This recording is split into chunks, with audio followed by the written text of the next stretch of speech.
5 மணி நாங்க கண்ணு மூழிப்போம். பால மேல ஏறினு காவிரியில் குதிப்போம்.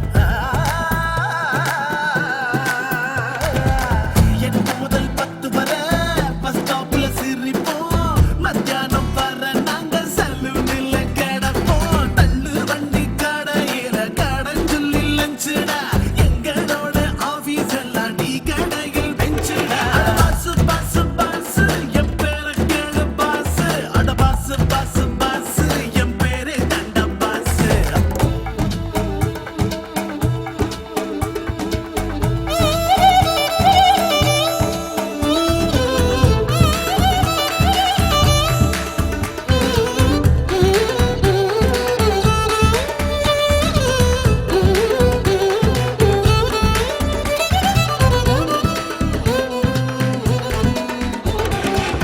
ரெண்டு முதல் 3 வரை ஊரு கதை அள்ளப்போம். இங்கிருந்தே பேச்சால ஒபாமாவை கிழிப்போம். 4 முதல் 5 வரை காலேஜில் கிடப்போம். பாலெல்லாம் சுருட்டிக்கிட்டு நல்லவனா நடிப்போம். 6 மணி மேல நாங்க தேட்டர்ல கூடுவோம். அப்புறமா வந்து நாங்க குவார்டர் எங்க